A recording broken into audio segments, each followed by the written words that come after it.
السلام عليكم ورحمة الله وبركاته.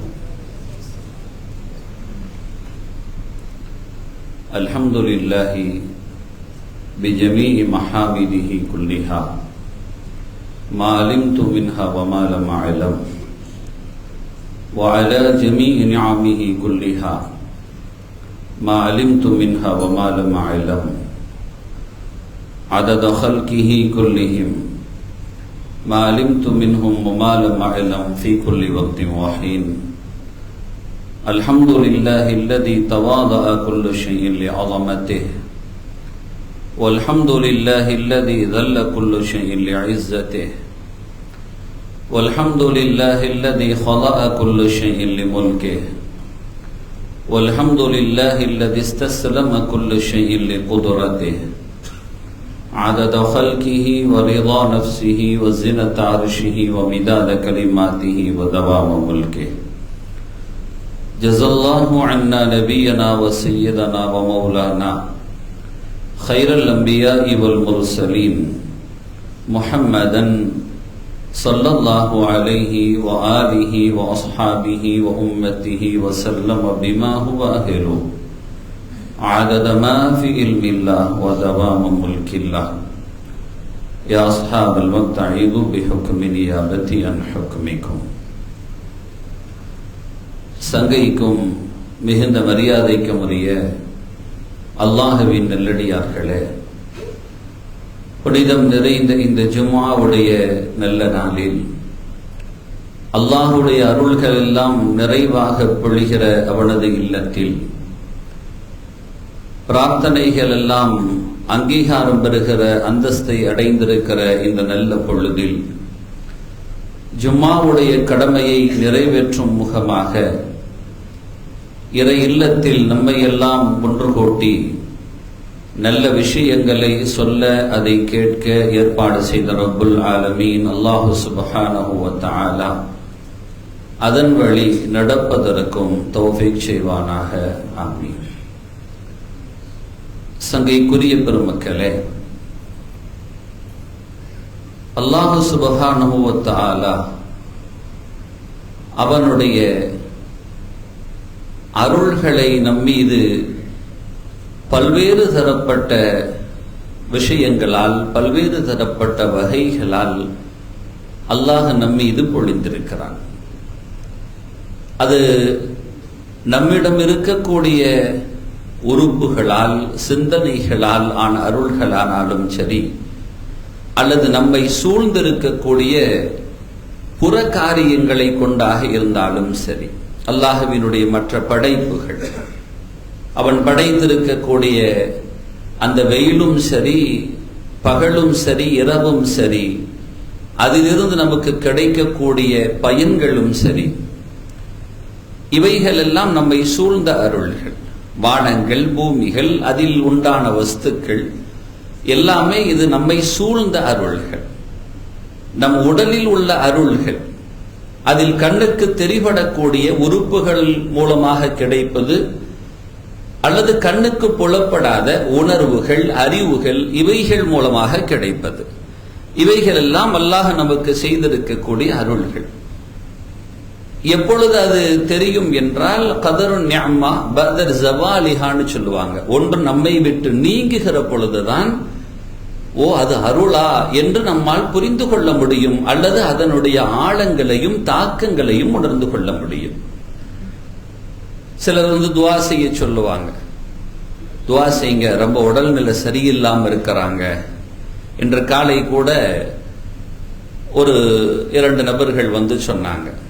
வயது ரொம்ப குறைவான அந்த பெண்மணி, எங்க குடும்ப உறுப்பினர் ரொம்ப உடல்நிலை சரியில்லாம இருக்கிறாங்க, சீரியஸா இருக்கிறாங்க, துவா செய்யுங்க அப்படின்னாங்க. இது நம்மிடம் பரவலாக அறிமுகமான நபர்களிடம் இப்படி சொல்வது வழக்கம் இருக்கிறது. யாரின் துவாவாவது அவர்களுடைய அந்த ஆரோக்கியத்திற்கு காரணமாக அமைந்துவிடும். அப்படிப்பட்ட ஒன்று. அப்ப உடல்நிலை சரியில்லை என்கிற பொழுது நமக்கு உடல் சீரான நேரத்தினுடைய அருள் புரிய முடிகிறது. நல்லா இயங்கிட்டு இருந்தாங்களே அப்படின்ட்டு. அன்று ஒருவர் சொல்கிறார், என்னோடு கூடவே பயணித்த என் தோழர் ஏற்பட்ட விபத்தில் அவருடைய தலையில் பட்ட அடி அத்தனையும் அவரை மறக்கடிக்க செய்துவிட்டது. நான் அருகாமையில் போய் நின்றால் கூட யார் என்று அவரால் அறிய முடியவில்லை. அந்த அளவுக்கு அவர் மறதிக்கு சென்று விட்டார். பார்க்கிறார், அவரால் பார்க்க முடிகிறது, பேச முடிகிறது, அருந்த முடிகிறது, சாப்பிட முடிகிறது. ஆனால் அவரால் உணர முடியவில்லை. இவர் யார்? என் அருகாமையில் நிற்பது யார்?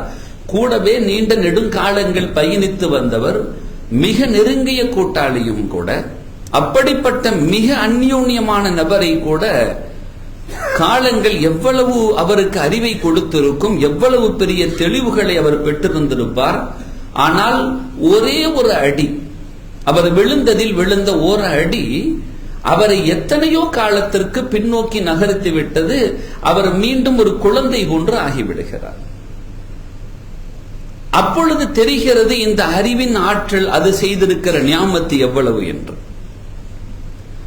எனவேதான் நாம் எதையும் நம்மை கொண்டு என்று நாம் நினைத்தோ, நமது சக்தியினால் என்று நாம் உள்வாங்கியோ, என்னால் தான் என்கின்ற அந்த ஆணவங்களோ வந்துவிடக்கூடாது.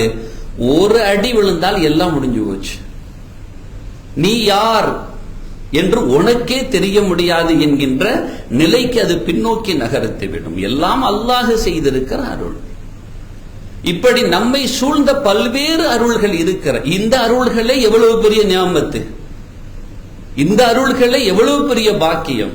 நமக்கு வெளியே தெரியக்கூடிய அருள்கள், நம் உள்ளே இருக்கக்கூடிய அருள்கள், இதில் வானம் பூமிகளினுடைய அருள்கள், பகல் இரவினுடைய அருள்கள், படைப்பினங்களினுடைய அருள்கள், இவைகளே நம்மால் இதை கொஞ்சம் ஆய்வை உள்நோக்கி நகர்த்தினால் ஆரோக்கியத்தின் பகுதியே அல்ல, நமது அவயத்தின் பகுதிக்குள்ளால், ஒரே ஒரு அவயத்திற்குள்ளால் நமது முழு சிந்தனையும் ஆழமாக நகர்த்தினால் அதுவே நம்மை பிரமிக்க செய்து விடுகிறது. ஒரு கண் என்று எடுத்தால் கூட அதை குறித்து ஆய்வு நோக்கி உள்ளே நகர்த்தினால் நமது சிந்தனையை அப்படியே பிரமித்து போய் நின்று விடுகிறார். எப்படி இதெல்லாம் எந்த மாதிரி? அவன் படைத்திருக்கிற ஒரு நரம்பின் அருள்கள் கூட நமக்கு சாமானியமானதல்ல. அதுதான் அல்லாஹ் சொல்வான், உன்னால் அறிந்து கொள்ளவே முடியாது, இதன் ஆழத்தை உன்னால் புரிந்து கொள்ளவே முடியாது. அருள் என்று விளங்கிக் கொள்ளலாமே தவிர அதன் ஆழம் இவ்வளவுதான் என்பதை, எப்படி கடலின் ஆழத்தை யாராலும் கண்டுபிடிக்க முடியாதோ அது மாதிரி ஆழத்தை கண்டுபிடிக்கலாம் முடியாத அருளின் ஆழத்தை நீங்க எல்லாரும் சேர்ந்து, எல்லாரும் அல்ல ஏன் சொல்றான்னா, ஒரு விஷயத்திற்குள்ளால் ஒரு மருத்துவமனைக்கு சென்றால், ஒரு நோய்க்காக சென்றால், சில மருத்துவமனைகளில் ஒட்டுமொத்த டாக்டர்ஸும் அவர்கள் சில கிரிட்டிக்கலான பேஷண்ட்ஸுக்காக வேண்டி அமருவார்கள். ரொம்ப கிரிட்டிக்கலான பேஷண்டா இருக்கிறாரு, இவரை எப்படி காப்பாற்றுவது என்பதில் அந்த துறை சார்ந்த அத்துணை வல்லுநர்களும் அமருவார்கள். சில பொழுதுகள் நாம் பார்த்திருக்கிறோம், துறை சார்ந்த அத்தனை வல்லுநர்களும் ஒரு குடைக்கீழால், ஒரு பெஞ்சில், ஒரு மேசைக்குள்ளால் வருகிறார்கள். அனைவர்களும் அதை குறித்து பேசுகிறார்கள். இதில் உங்கள் நிலை, உங்களுடைய இது எப்படி இதற்கு பயன்படும் என்று ஒவ்வொரு துறை சார்ந்த வல்லுநர்களிடமும் ஆலோசிக்கப்படுகிறது. ஒரே ஒரு நோயாளி உள்ளே இருக்கிறார், அவர் ஒற்ற நோய்க்கு ஒட்டுமொத்த ஆய்வாளர்களும் நின்று இதை எப்படி சீர்படுத்துவது என்று முயலுகிறார்கள். அல்லாஹ் சொல்கிறான், நீங்க எத்தனை துறை சார்ந்த வல்லுநர்களாக இருந்தாலும் சரி, அத்தனை நபர்களும் சேர்ந்து நிஅமத்தல்லாஹி, அல்லாஹுவின் ஒரே ஒரு நியமத்தை நீங்கள் அதனுடைய ஆழம் என்னப்பான்னு நீங்க ஆய்வு செய்ய முனைந்தால் லா துஹ்சுஹான்னு சொல்றான். அதெல்லாம் உங்களால இவ்வளவுதான் முடிக்க முடியாது, இன்னும் உங்க ஆய்வு போய்கிட்டே தான் இருக்கும், ஆனா முடியாது. நான் படைச்சது ஒரு கண்ணு தான், ஆனா உன் ஆய்வு பல நூற்றாண்டுகளாக போய்கொண்டிருக்கிறது. ஒரு நரம்பிற்கு கூட எவனும் முடிவு சொல்ல முடியாது. அவ்வளவு பெரிய நியாமத்துகள், அருள்கள். இத்தனை அருள்களுக்கு மத்தியில் அல்லாஹ் ஒரு அருளை அடையாளப்படுத்துகிறான். ஒமா அரசல்நாக இல்லா ரஹ்மத்தல் லில் ஆலமீன் சொல்லி ரசூலுல்லாஹி ஸல்லல்லாஹு அலைஹி வஸல்லத்தை ரஹ்மத் என்கின்ற அருளாக அடையாளப்படுத்துகிறான். மற்றவைகள் எல்லாம் சில பொழுது அருளாக காட்சி தரும், சில பொழுது அருளுக்கு புறம்பாகவும் காட்சி தந்துவிடும். இதனால் எவ்வளவு பெரிய வேதனை என்று அதுவரை பயன்பட்ட ஒரு பொருளை குறித்து அவன் அடுத்து பேசுகிறான்.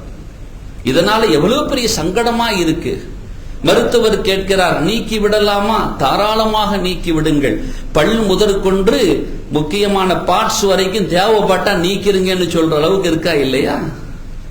அதனுடைய ஆபத்து, அதனுடைய வீரியங்களை பொறுத்து இதை நீக்கினால்தான் மற்ற பகுதி சீராக அமையும் என்றால் அதுவரை அருளாக இருந்தது இப்பொழுது நோவினையாக மாறிவிடுகிறது. இது உடலின் அருள் என்றால் வெவ்வேறு அருள்களுக்கும் நாம் பொருத்தி பார்த்துக் கொள்ளலாம்.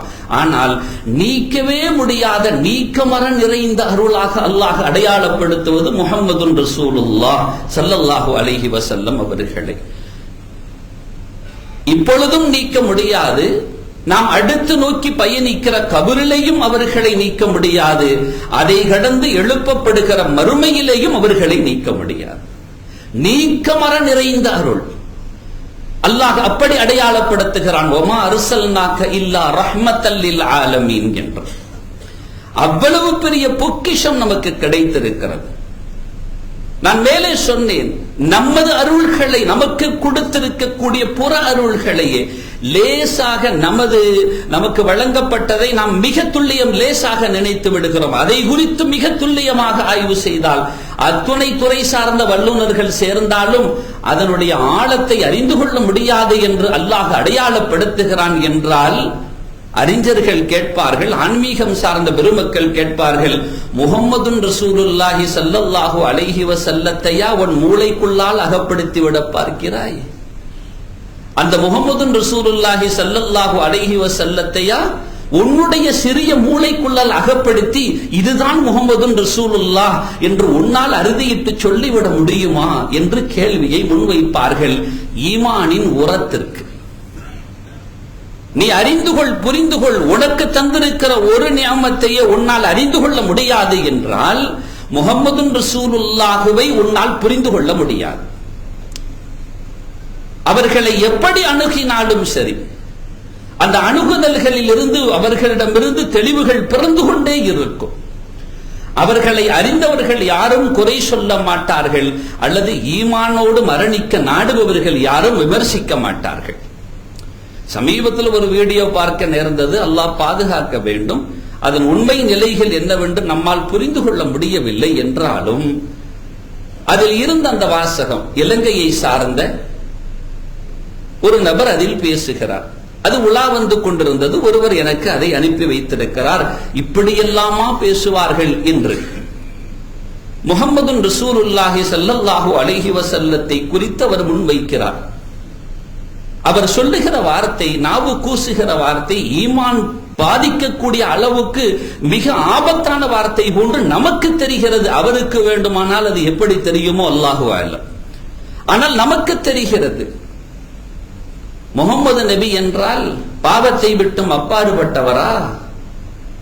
பாவத்தை விட்டும் அப்பாறுபட்டவரா? அவரும் மனிதர் தானே. மனிதர் என்றால் பாவங்கள் நிகழத்தானே செய்யும். அல்லாஹ்வே சொல்லுகிறானே வஸ்தக்ஃபிர்லி தன்பிக்க என்று. இவரின் முடவாதத்திற்கு, இவரின் முடக்குவாதத்திற்கு அல்லாஹ்வின் ஆயத்தை கொண்டு முன்னிறுத்த பார்க்கிறார். வஸ்தக்ஃபிர்லி தன்பிக்க என்று அல்லாஹ் சொல்கிறானே, உங்களின் பாவத்துக்கு. நாமலாவது உங்களின் என்று கண்ணிய வார்த்தை போட்டு சொல்கிறோம். அந்த கயவர்கள் அப்படி கூட சொல்வதில்லை. அரபு வாசகத்தில் அப்படி ஒரு வார்த்தை இடம் பெறுமேயானால் நமது புழக்க பாஷையில் ஒன்று இருக்கிறது. தந்தை தான், ஒருவர் தான், முன்னால் தான் இருக்கிறார். அவருக்கு அரபியில் சொல்லுகிற வார்த்தை அந்த என்று தான் சொல்ல முடியும். முகாத்தபின் வார்த்தையாக, செகண்ட் பர்சனின் வார்த்தையாக க என்று சொல்ல முடியும், அந்த என்று சொல்ல முடியும், இப்படித்தான் சொல்ல முடியும். இத்ஹப், நீங்கள் நீ செல் என்றுதான் சொல்ல முடியும். தந்தையை பார்த்து நாம் அப்படி வார்த்தை புழங்குவோமா? நீ போ. ஏன்பா இப்படி சொல்ற? ஒருவர் தானே, ஒருவருக்கு புழங்குற வார்த்தை தானே இது. நீங்கள் என்றால் மொத்தமாலும் அப்படின்னு சொல்ல முடியுமா? வாங்க அப்படின்னு சொல்றோம். எத்தனை பேரை கூப்பிடுறீங்க? ஒரு ஆளை தான். ஒரு ஆளை வான்னு கூப்பிடு என்று சொல்ல முடியுமா? கண்ணியம் கருதிய வார்த்தைகளாக பயன்படுத்துவதில்லையா? அடுத்த தலைமுறைக்கு நாம் விட்டு செல்கிறவைகள் எவைகளாக இருக்க வேண்டும்? இயற்கை ஆர்வலர்கள் சொல்கிறார்கள், இயற்கையை பாதுகாத்துக் கொள்ளுங்கள், இயற்கையின் வளங்களை சிதைத்து விடாதீர்கள், வருகிற தலைமுறைக்கு ஆரோக்கியத்தை விட்டு செல்லுங்கள். உங்கள் தேவைகளுக்காக இயற்கைகளை சிதைத்து வரக்கூடிய தலைமுறைக்கு வியாதிகளை பரிசாக்கி செல்லாதீர்கள் என்று எச்சரிக்கை செய்கிறார்கள். ஈமானிய இயற்கையாளர்கள் சொல்வார்கள், அடுத்த தலைமுறைக்கு நீங்கள் கண்ணியத்தை விட்டு செல்லுங்கள். உங்களின் தலைமுறைகள், முன்னாள் தலைமுறைகள் நம்மிடம் அதைதானே விட்டு சென்றது. கண்ணியம் என்றால் என்ன, மகத்துவம் என்றால் என்ன, மாண்பு என்றால் என்ன, சிதையாமல் பார்த்து கொண்டு நம்மிடம் சமர்ப்பித்த அந்த கண்ணியத்தை சிதைத்துவிட்டு செல்வது எவ்வளவு பெரிய பாதக செயல், எவ்வளவு பெரிய ஆபத்தான ஒன்று. அடுத்த தலைமுறையிடத்தில் நாம் நமது முன்னோர்கள் தந்தவற்றை சரியாக கடத்திவிட்டு செல்ல வேண்டுமே, அதுதானே ஒரு யோகியனுக்கான அடையாளம். அவர் சொல்லுகிற வார்த்தை, அல்லாஹ் சொல்கிறான், உன் பாவத்திற்கு நீ பாவ பரிகாரம், நீ இஸ்திக்ஃபார் செய் என்று சொல்கிறான். எவ்வளவு கயமையான வார்த்தை, அயோக்கியமான வார்த்தை, எவ்வளவு அசிங்கமான வார்த்தை.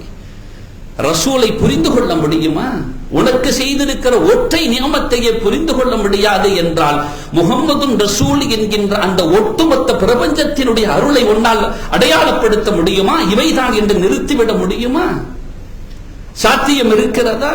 உன் அறிவு அதுதான் தீர்க்கமா? ஒட்டுமொத்த ஆய்வாளர்களும் ஒன்று சேர்ந்தாலும் முஹம்மதுன் ரசூலுல்லாஹுவை புரிந்து கொள்ளவே முடியாது. அவ்வளவு பெரிய ஆளுமை மிக்க ஆளுமை மிக்க ரஹமத்தாக அல்லாஹ் அடையாளப்படுத்துகிறார். முஹம்மதுன் ரசூலுல்லாஹி ஸல்லல்லாஹு அலைஹி வஸல்லத்தின் அழகை குறித்து கூட சொல்வார்கள், அவர்களினுடைய அணுகுதலை குறித்து சொல்வார்கள். எதுவும் ஆழம் காண முடியாத ஒன்று.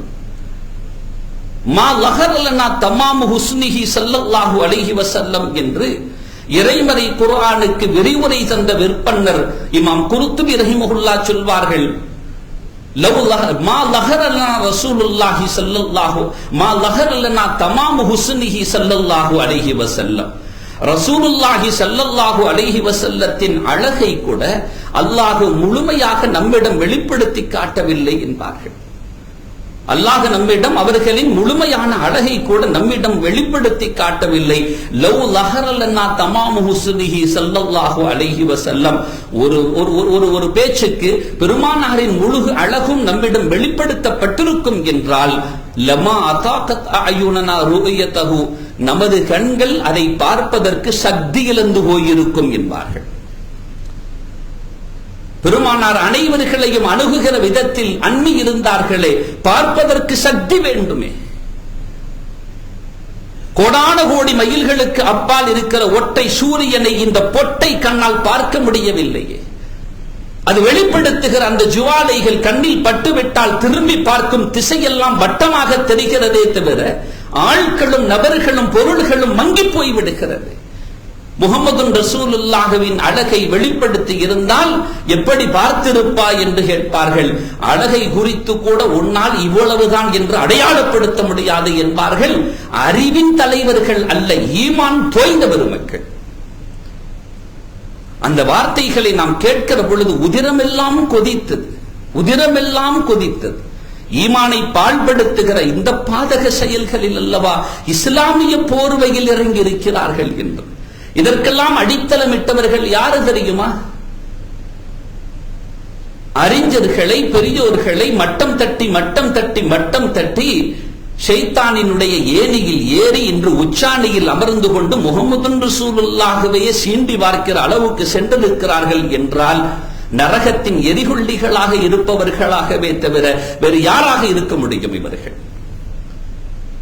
கீலாபுன் நார் என்கின்ற நரகத்தின் நாய்கள் என்று ரசூலுல்லாஹ் அடையாளப்படுத்தினார்கள் சிலர்களை. நான் சொல்கிற வாசகம் அல்ல, பெருமானார் நாவிலிருந்து உதிர்த்த வாசகம். சிலர்களை குறித்து சொன்னார்கள், கீலாபுன் நார் என்றார்கள். இந்த வார்த்தையை பயன்படுத்தினார்கள். நரகத்தின் நாய்கள் என்று நேரடி பொருளை நான் உங்களுக்கு முன்னால் சொல்கிறேன். அவ்வளவுதான். அவ்வளவு கடுமையான வார்த்தையை பயன்படுத்தினார்கள். என் பெருமானார் ஸல்லல்லாஹு அலைஹி வஸல்லத்தினுடைய மகோன்னதம், மகத்துவம், மாண்பு, மரியாதை சிதைப்பதற்கு யாராலும் முடியாது. வேண்டுமானால் மலையில் முக்கி இவன் மண்டை வேண்டுமானால் சுக்குநூறாக நொறுங்குமே தவிர ஒரு நாளும் மலைக்கு சேதம் வரப்போவதே இல்லை. அல்லாஹ் சொல்கிறான் அவனது அருள்மறை குர்ஆனில், எப்படி தெரியுமா? ரசூலுல்லாஹி ஸல்லல்லாஹு அலைஹி வஸல்லத்தை குறித்து, இன்னா அர்ஸல்னாக ஷாஹிதன் வ முபஷ்ஷிரன் வ நதீரா, நிச்சயமாக நபியே நாம் உங்களை எப்படி அனுப்பி இருக்கிறோம் தெரியுமா? சாட்சி சொல்லும் நபராக, சுப செய்தியை சொல்லக்கூடியவர்களாக, எச்சரிக்கை செய்யக்கூடியவர்களாக நாம் உங்களை அனுப்பி இருக்கிறோம். அல்லாஹ் சொல்லிவிட்டு அடுத்து சொல்கிறான், லிதுமினு பில்லாஹ் லிதுமினு பில்லாஹி வ ரசூலிஹி, நமக்கான கட்டளை என்ன தெரியுமா? அல்லாஹ்வையும் ரசூலையும் அங்கீகரிக்க வேண்டும், ஈமான் கொள்ள வேண்டும். அடுத்து சொல்கிறான், வ துஅஸ்ஸிருஹு வ துவக்கிருஹு வ துஸப்பிஹுஹு புக்ரத்தன் வ அஸீலா. வ துஅஸ்ஸிருஹு வ துவக்கிருஹு, இந்த இரண்டையும் அல்லாஹ் அடையாளப்படுத்துகிறான். கண்ணியப்படுத்த வேண்டும், மகத்துவப்படுத்த வேண்டும். யாரை? ரசூலுல்லாஹி ஸல்லல்லாஹு அலைஹி வஸல்லம் அவர்களை. இறைமறை குர்ஆன் கையில் ஏதோ பொருளோடு கிடைத்து விடும் என்றால் அத்தனையும் புரிந்து கொள்ள முடியும் என்ற நிலையில் அல்ல இறைமறை குர்ஆன். நான் ஏற்கனவே சொன்ன வாசகத்தை மீண்டும் உங்களுக்கு நினைவூட்டுகிறேன். நமக்கு வழங்கப்பட்ட புற அருள்களையே இவ்வளவுதான் என்று, ஒற்றை ஞாமத்தை இதுதான் என்று நாம் எல்லை நிர்ணயிக்க முடியாது என்றால், அதன் ஆழத்தை நாம் கண்டுபிடிக்க முடியாது என்றால், இறைமறை குர்ஆனின் தத்துவங்களையா நம்மால் சுருக்கிவிட முடியும்? 7 கடல்களை மையாக்கினாலும், எழுந்து நிற்கிற அத்தனை மரங்களையும் எழுதுகோளாக்கினாலும் இறைமறை வேதம் தொக்கி நிற்குமே தவிர உங்களால் அதை எழுதி முடிக்க முடியாது என்று அறுதியிட்டு சொல்பவன் அல்லாஹ். அவன் சொல்கிறான், மா நஃபிதத் கலிமாத்துல்லாஹ்ங்கறான். 6666 ஆயத்துகள் என்று நமது செவிகள் கேட்டு பழகி போன அத்தனை ஆயத்துகள் இருக்கிறது. இத்தனை ஆயத்துகள் தானே இதோ அடங்கி இருக்கிறது, இதுதானே இறைமறை என்று ஒருவன் எடுத்து நிறுத்தி, எங்கே 7 கடல்களை மையாக்குவது, இன்னா முடிந்து விட்டதே என்று ஒருவன் சொல்வானேயானால், சொல்பவனை அறிவாளியாக நினைப்போமா அல்லது சுத்த மடையன் என்று நினைப்போமா? இதற்கு எதற்கு 7 கடல்கள் மையாக வேண்டும்? எழுதுகோள் எழுந்து நிற்கிற மரங்கள் எல்லாம் ஏன் எழுதுகோள்களாக வேண்டும்? என்கிட்ட இருக்கிற பேனாவை போதுமே இதை எழுதுவதற்கு என்று எவனாவது சொல்வானே, ஆனால் பரவாயில்லையே, ரொம்ப தெளிவா இருக்கிறானே, அழகா சொல்றானே, ரொம்ப புத்திசாலியா இருக்கிறானே என்று சொல்வோமா? அல்லது அதனுடைய தாற்பயம் புரியாத துருக்குறி என்று நாம் சொல்வோமா? இறைமறையின் வாசகத்தையே ஒன்னால் புரிந்து கொள்ள முடியாது, புரிந்து கொள்ள வேண்டும் என்றான் இறைவன். அந்த இறைமறை சொல்லுகிற இந்த வாசகத்திற்கு, எந்த வாசகம் நான் இப்பொழுது ஓதி காட்டினேன் இல்லையா, அந்த வாசகம் நீங்கள் எடுத்து படிக்கலாம், அதனுடைய பொருள்கள் இருக்கிறது. ஆனால் கொடுக்கப்பட்டவைகள் பொருள்கள் தானே தவிர இறைமறையினுடைய நேரடி வாசகங்கள் அல்ல என்பதை நீங்கள் புரிந்து கொள்ள வேண்டும். அது பொருள்கள். அந்த பொருள்கள் அந்த அறிஞருக்கு என்ன இருக்கிறதோ, என்ன அறிவு இருக்கிறதோ, எந்த சித்தாந்தம் இருக்கிறதோ அதை அவர் அதில் பிரதிபலித்திருப்பார், அவ்வளவுதான். அந்த பிரதிபலிக்கப்பட்ட ஒன்றில் நீங்கள் எடுத்து பாருங்கள். சிலதில் இப்படி இருக்கும், எப்படி மோமின்களை நீங்கள் அல்லாஹ்வின் மீதும் அவனுடைய தூதர் மீதும் ஈமான் கொண்டு முடிஞ்சது, லிதுமினு பில்லாஹி வ ரசூலிஹி வ துஅஸ்ஸிருஹு வ துவக்கிருஹு, அவனுக்கு உதவி, அவனை சங்கை செய்து, யார்? அல்லாஹ்வை, அவனுக்கு உதவியும் அவனுக்கு சங்கையும் செய்து, வ துஸப்பிஹுஹு புக்ரத்தன் வ அஸீலா, காலையும் மாலையும் அவனை துதி செய்து வருவதற்காக தூதரை அனுப்பினோன்னு சொன்னான்னு போட்டிருக்கிறான். இது அவர், அந்த ஆய்வாளர், அந்த மொழிபெயர்ப்பாளர், அவரின் சித்தாந்தம், அவருடைய கொள்கை, அவருடைய இதயத்தில் பிரதிபலித்திருக்கிறார். கொள்கை மாச்சரியமற்று சற்று நாம் அப்படி அகண்டு நின்று கூட ஒரு செய்திக்குள்ளால் வந்தால், பிகியத்துல் முர்தாதுங்கிறது அஹ்லு சுன்னா வல் ஜமாஅத்தினுடைய ஆண்டோர் பெருமக்களின் சித்தாந்தங்களை விட்டும் சற்று விலகியே நின்று பல்வேறு விஷயங்களை விமர்சனத்தில் கொண்டு வந்து நிறுத்தி, மகாபெரும் பெருமக்கள் எல்லாம், மேன்மக்கள் எல்லாம், இப்னு ஹஜர் அல் ஹைத்தமி ரஹிமஹுல்லாஹ் போன்ற ஹதீசு துறை ஆய்வாளர்கள் குறித்து ஆய்வு செய்கிற ஆற்றல் பெற்ற பெருமக்கள் கூட இப்னு தைமிய்யாவை குறித்து ஒரு வார்த்தை சொல்வார்கள், அவர் சற்று சருகி நின்றார் சில விஷயங்களில் என்று, ஆனால் மிகப்பெரிய அறிவாளிதான் என்று ஒத்துக்கொள்வார்கள். அவர் கொள்கை விஷயத்தில் சருகி நின்றார் சில விஷயங்களில் என்று. இமாம் நவவி போன்ற பெருமக்கள் எல்லாம் கூட எடுத்து மேற்கோள் காட்டுவார்கள் சில விஷயங்களில் எதிலெல்லாம் சருகி நின்றார் என்று. ஆனால் அவர் கூட இதற்கு ஒரு வார்த்தை சொல்கிறார், ஃபத்தஸ்பீஹு லில்லாஹி வஹ்தா. தஸ்பீஹ் என்பது அல்லாஹ்வுக்கு மாத்திரமானது. வத்தஅஸீரு வத்தௌகீரு, கண்ணியமும் சங்கையுமானது இந்த ஆயத்தில் இருக்கிற, இந்த ஆயத்தில் துணிக்கிற வத்தஅஸீருஹு வத்தவக்கீருஹு என்று இறைமறை இங்கே சாற்றுகிற இந்த வரி இருக்கிறது இல்லையா, இது லிர்ரசூலி ஸல்லல்லாஹு அலைஹி வஸல்லம், ரசூலுல்லாஹுவுக்கு தான் அல்லாஹ் சொல்லி இருக்கிறான். கொள்கை விட்டும் சருகி நிற்கிற ஒருவர் கூட இந்த வார்த்தையை முன்வைக்கிறார். அப்படியானால் நான் மேலே சொன்னேனே அந்த வாசகத்தில் பதியப்பட்டிருக்கிறது, எந்த வாசகம்? அங்கு சொன்னார் இல்லையா, ஆம், அல்லாஹுவை கண்ணியப்படுத்தி அல்லாஹுவை சங்கைப்படுத்தி என்று. லமீர் என்று சொல்வார்கள், ஹூ என்று வருகிற பொழுது அங்கே எதை நோக்கி மீட்டுவது என்கின்ற ஆழமான அறிவு புலமை வேண்டும். குர்ஆனை தூக்கி படித்தவன் எல்லாம் புத்திசாலியாகிவிட முடியுமா? இந்த ஆயத்தை படித்தவன் உண்மை உணர முடியுமா? ரசூலுல்லாஹுவை கண்ணியப்படுத்துதல் என்பது ஒவ்வாமையாக சிலர்களுக்கு இருந்து கொண்டே இருக்கிறது. இறைமறையின் வாசகத்திற்கு கூட அந்த பொருளை கொடுப்பதற்கு அவர்கள் மனம் ஒத்துக்கொள்ளவில்லை.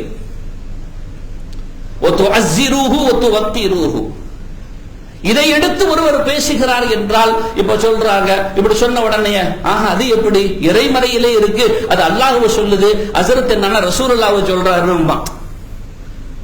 நான் சொல்லுகிற வாசகம் அல்ல,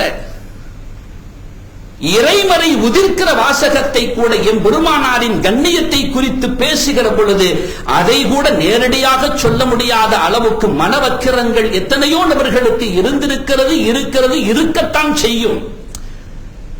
அத்தகைய படுவாதகர்களில் வந்தவர்கள் தான் இத்தகைய வாசகங்களை உதிர்ப்பார்கள். பெருமானாரின் கண்ணியம் என்பது நமக்கான கண்ணியம், நமக்கான அடையாளம், நமக்கான அங்கீகாரம்.